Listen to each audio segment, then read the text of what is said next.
untuk kalian ibu-ibu hamil mungkin nih, apalagi yang anak pertama, hamil pertama, jangan panik ya kalau saat mau ngejalanin operasi sesar ya. Jangan panik, pasrah aja sama Allah. Kita yakin aja semuanya akan baik-baik saja. Halo, assalamualaikum semuanya. Apa kabar? Semoga dalam keadaan sehat semuanya ya. Amin. Untuk videoku ini, aku ingin berbagi cerita, sharing tentang pengalaman aku operasi sesar kedua kalinya.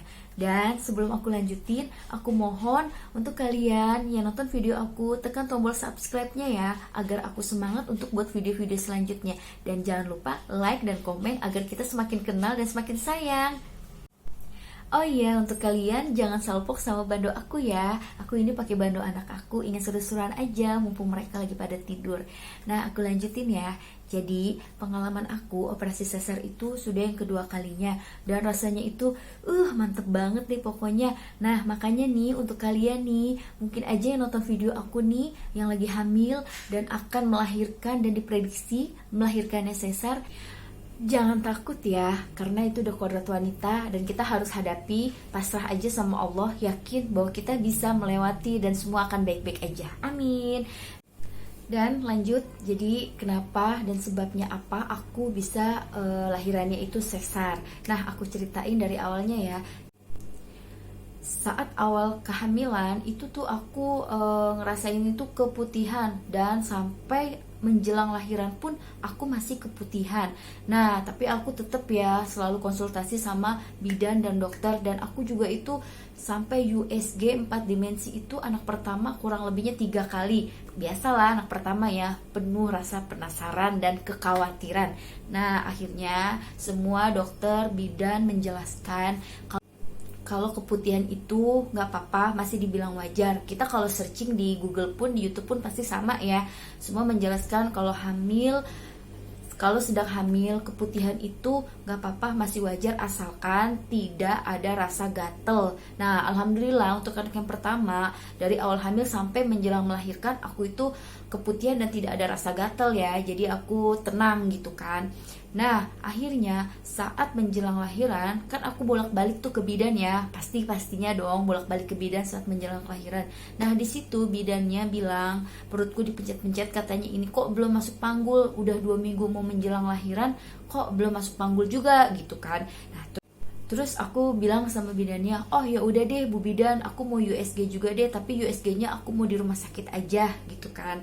Karena kan aku kepingin pakai proses pembayaran BPJS ya, nggak munafik ya, terpentok sama biaya ya saat itu.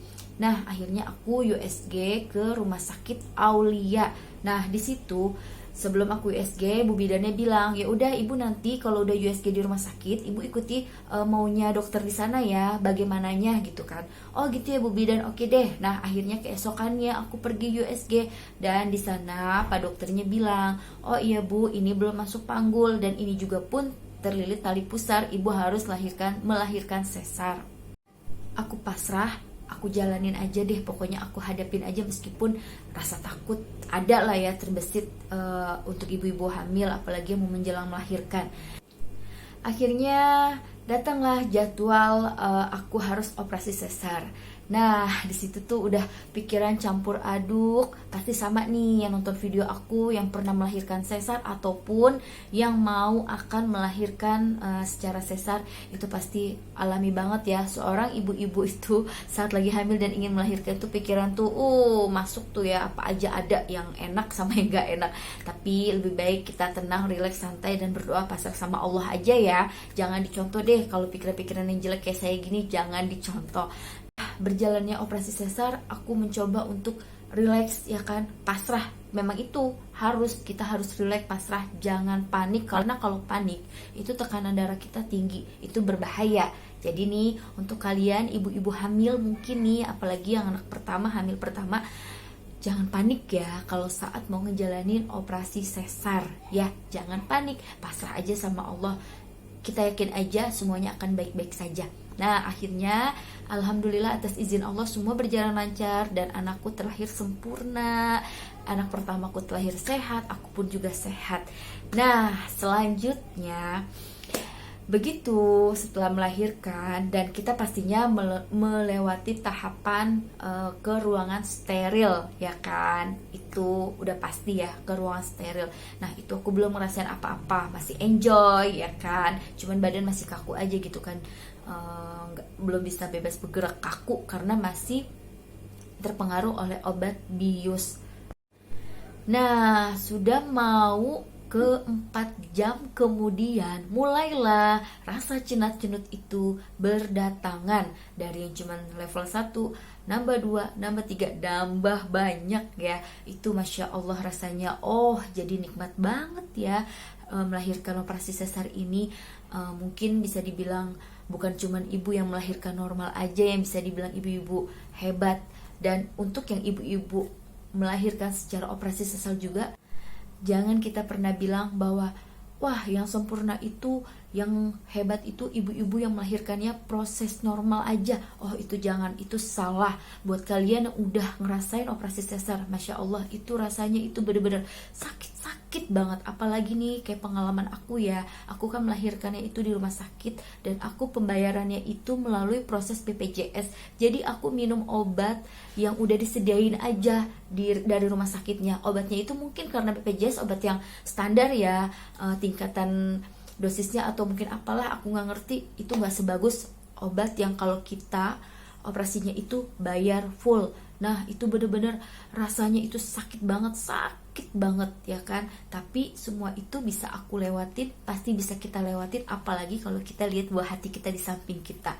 Nah akhirnya Alhamdulillah aku bisa lewatin semua itu. Bahkan dari pas pertama mau menjelang operasi kan banyak banget tahap-tahapan itu ya. Dari kita pasang kateter, belum lagi kalau susternya itu nyuntik obat untuk infusannya itu kadang-kadang kan suka yang salah urat atau salah gitu kan, dicopot lagi, disuntik lagi. Masya Allah pokoknya is the best banget buat para ibu-ibu, wanita-wanita, untuk kita semua nih yang merasakan melahirkan itu Masya Allah. Selanjutnya cerita operasi sesar yang kedua. Dan untuk aku hamil yang kedua nih, anakku yang kedua ini bener-bener di luar prediksi aku.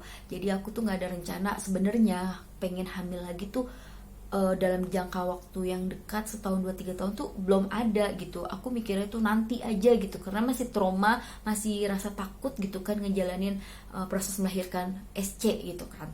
Nah gak disengaja aku tuh emang gak KB gitu. Ya salah aku juga sih kenapa gak KB.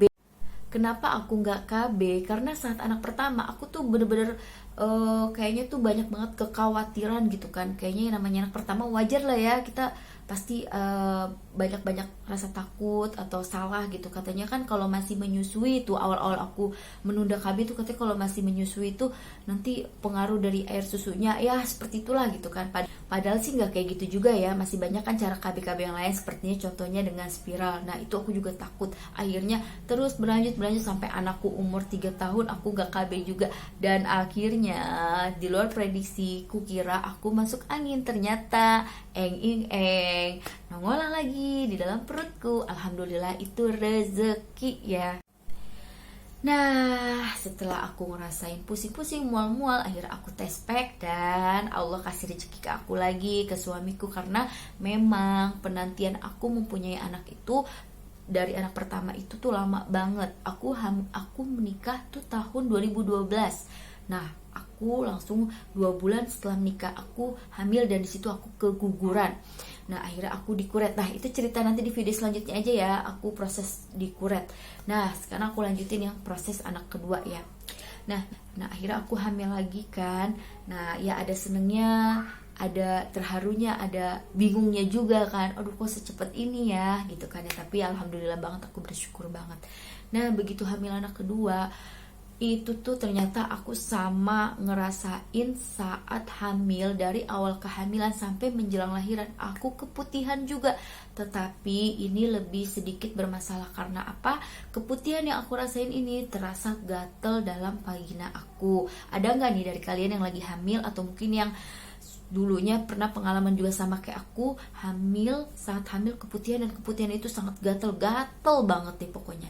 Nah akhirnya aku bingung kan, aku banyak searching ke YouTube, ke Google gitu kan, kenapa sih, kalau sebabnya apa keputihan bisa gatel itu katanya kan membahayakan buat janin gitu kan.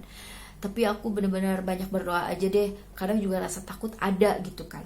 Nah terus aku kontrol, akhirnya sampai aku USG 4 dimensi kembali seperti anak yang pertama. Tapi gak sebanyak anak yang pertama ya. Waktu hamil anak yang pertama itu aku USG 4 dimensi bisa 3 kali ya. Nah kalau untuk anak yang kedua cuma 1 kali aku USG. Ya udahlah aku USG, di situ aku bilang sama pak dokternya yang bagian USG itu kan, Pak, ini aku keputihan, tapi keputihan aku tuh gatel banget aku bilang gitu kan. Nah terus dokternya itu jawabnya itu nggak banyak gitu kan, nggak sama kayak waktu aku USG anak yang pertama, padahal dokternya sama kan gitu kan.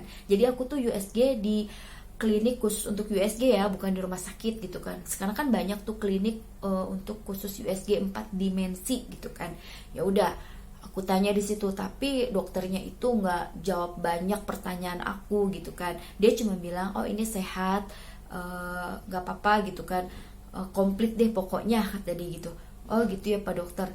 Selesai deh tuh proses USG 4 dimensinya. Nah setelah pulang, setelah aku lihat hasil foto USG-nya, nah jadi pas aku lagi makan bakso, aku sambil lihat lagi nih foto hasil 4 dimensi anakku. Terus aku sambil nanya sama suamiku, ya kok ini kayak gini ya jadi gambarnya, ini tuh ada jarinya apa enggak ya, terus kok bibirnya kayak begini, ini tuh bibirnya sempurna apa enggak ya, terus ini jarinya tuh ada apa enggak, komplit apa enggak, tadi dokternya jelasinnya gimana sih ya gitu kan. Aku nanya, terus suamiku yang namanya suami kan dia pasti kan nenangin ya, dia bilang ngapain jadi pikirannya enggak sih, ya iyalah tadi kan dokternya bilangnya kan udah komplit. Iya tapi dia tuh nggak detail, harusnya detail dong, ini nih bu ya jari-jarinya, biasanya kan begitu ya. Waktu aku periksa anak yang pertama dengan dokter yang sama, dia tuh detail banget gitu kan. Makanya aku balik lagi ke situ untuk anak yang kedua USG-nya juga aku nggak nanya detail gitu. Nah aku jadi bertanya-tanya terus sampai pulang, sampai terus aku mau menjelang lahiran aku kepikiran mulu, aku liatin lagi nih ya foto hasil USG-nya. Ya Allah semoga aja ini tuh komplit, ini tuh cuman kayak gambar aja gitu kan.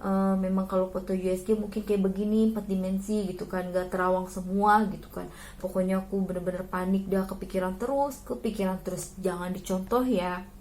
Nah akhirnya aku kepikiran terus kan, sampai akhirnya karena aku kan udah pasti lahiran SC lagi ya, walaupun sih banyak di luar sana ibu-ibu yang mungkin sama kayak aku pengalaman lahiran sesar dan lahiran anak keduanya pasti kepengen lahiran normal, itu banyak ya. Tapi beda dengan aku malah ya udahlah, udah lahiran pertamanya sesar ya udah yang keduanya sesar aja daripada aku nanti ada beresikonya gitu kan. Walaupun omongan-omongan tetangga bilang ada tuh yang lahiran anak keduanya bisa normal, yang pertama sesar anak kedua normal.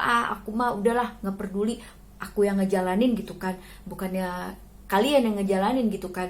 Ya udah gitu, aku mah pasrah aja, ya udah anak pertama sesar, ya anak kedua ya udah sesar aja, yang penting semuanya berjalan lancar, yang mana yang terbaik aja gitu. Nah ya udah aku kan balik lagi ke rumah sakit aku yang sesar anak pertama ya, ke rumah sakit Aulia namanya. Di situ aku mau balik lagi ke rumah sakit itu karena waktu aku melahirkan anak yang pertama itu alhamdulillah pelayanannya sangat bagus, memuaskan, meskipun aku bayarnya melalui proses BPJS dan dokternya pun juga, halo Pak Dokter sebelumnya ya, namanya Dokter Adi. Nah itu juga benar-benar dia is the best. Dokternya itu tuh humoris banget, nggak bikin kita tegang gitu kan. Nah aku USG dulu dong ya kan, konsultasi dulu. Oh ya nih Pak Dokter, ini nih aku kasih tahu ya, aku kasih surat-suratnya gitu. Nih aku dulu lahiran sesar di sini dan ini aku hamil anak kedua gitu kan. Nah itu aku kalau periksa kandungan anak kedua tuh di bidan ya.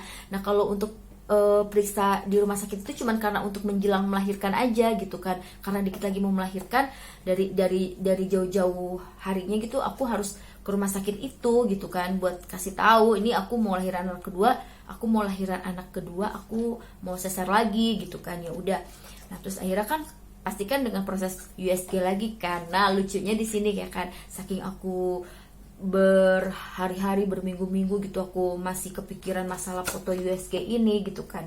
Aku bener-bener ya nggak ada rasa malu deh, walaupun aku bayar melalui pakai pembayaran BPJS gitu kan, biarin deh mau dibilang bawel atau gimana. Aku tanya berkali-kali sama Pak Dokter Adi ya kan saat pas USG, Nah kalau itu kan nggak pakai 4 dimensi ya, USG hitam putih aja gitu. Yang ngerti cuma pak dokternya doang gitu, kita mah nggak ngerti gitu kan. Ya udah, terus aku tanya, Pak maaf Pak, ini anak saya komplit apa enggak Pak, normal apa enggak nih Pak kondisinya. Nah terus pak dokternya bilang, udah komplit Bu, udah kayak nasi komplit kata dia gitu kan, udah kayak gado-gado komplit dah pokoknya gitu kan.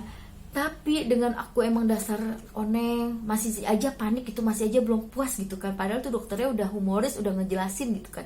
Aku bilang, Pak yang bener Pak, masalahnya saya udah USG 4 dimensi nih, tapi kok saya kayaknya nggak puas ya. Lah ibu mau USG berapa dimensi lagi sih Bu, 4 dimensi aja masih nggak puas, sekalian aja Bu USG 5 dimensi atau nggak kedukun sekalian. Ya ampun deh, pokoknya aku sampai akhirnya dari tegang, dari pusing, dari kepikiran, dari ketakutan jadinya enggak kan. Tapi akhirnya, nah saat tahapan aku diperiksa sama suster tuh kan, untuk yang kayak misalkan tuh kita tuh kalau misalkan dede bayinya bergerak, kita pencet tuh tombol gitu kan. Nanti kan ketahuan tuh di situ tuh berapa kali bergeraknya. Nah itu anakku nggak bergerak, bergeraknya tuh cuman beberapa kali aja gitu. Nah jadi hasilnya nggak bagus. Nah karena hasilnya nggak bagus, mau nggak mau susternya itu laporan lagi dong ke dokter Adinya ya kan. Dan akhirnya aku dipanggil lagi sama dokter Adi. Dia periksa lagi, Bu kenapa sih Bu, tadi kan udah bagus saya USG, kenapa giliran diperiksa pergerakannya ibu anak jadinya nggak bagus gitu kan. Nggak tahu udah dok, makanya Bu masih nggak puas aja tuh, cerita lucunya nih ya. Makanya Bu masih nggak puas aja, udah USG 4 dimensi masih takut aja. Mau USG berapa mau USG dimensi berapa lagi, mau 5 dimensi sekalian, kalau bila perlu sama padukun aja mau. Aduh pokoknya tuh ya dokter Adi tuh humoris banget.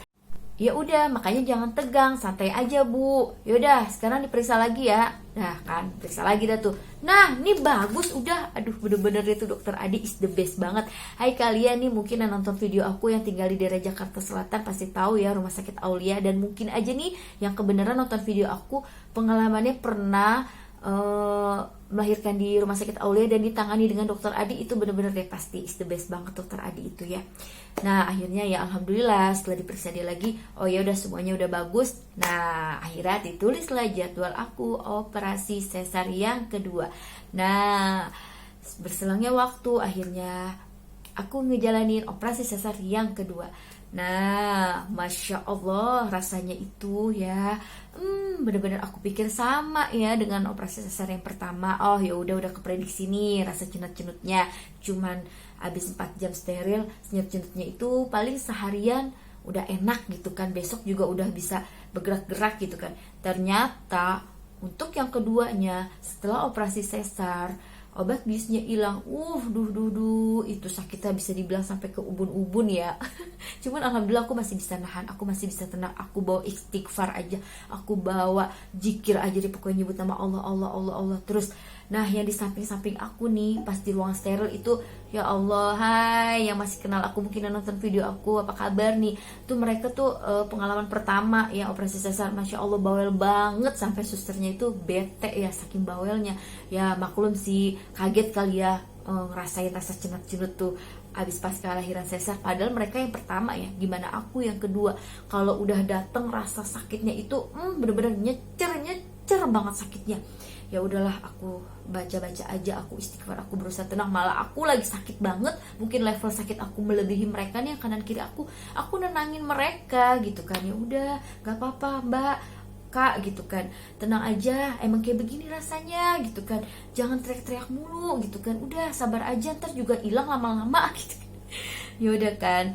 Nah akhirnya tuh setelah di ruangan sesar, aku balik ke ruang inap. Aku ditemenin sama ibu mertua aku.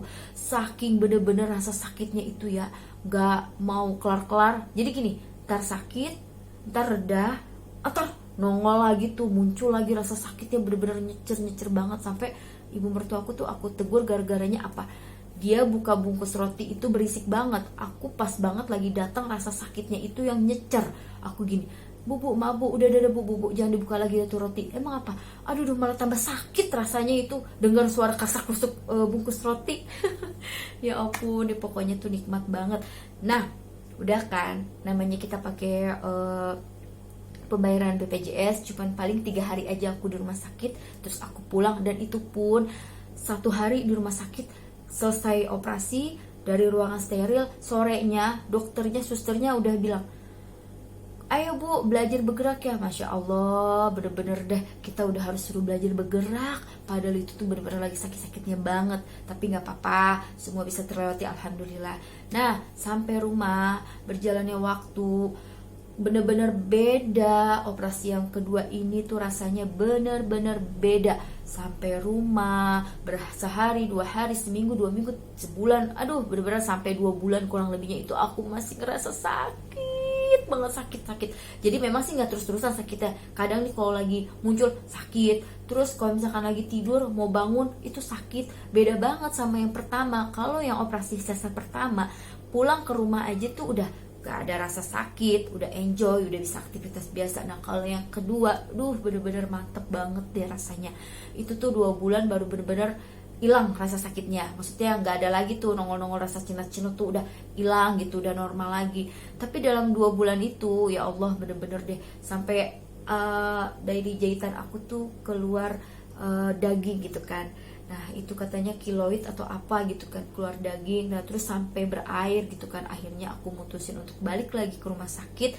Berhubung karena itu pakai BPJS, jadi nggak ada pelayanan balik lagi untuk nanya permasalahan itu. Jadi harus kena biaya adminnya kan, sesuai dengan pembayaran di rumah sakit itu. Dan saat itu juga aku masih terpentok biaya. Akhirnya aku cuman cari tahu aja deh, ketemu suster yang menangani suntik aku waktu itu kan. Aku tanya, hai sus gitu kan, ketemu tuh aku di depan rumah sakit. Hai sus, ini aku balik lagi nih, aku cerita, aku keluhin dan tuh aku cerita permasalahan aku. Dan alhamdulillah dia ngasih semangat, dia bilang, oh itu nggak apa-apa bu, tenang aja gitu kan, nggak apa-apa, nanti juga hilang.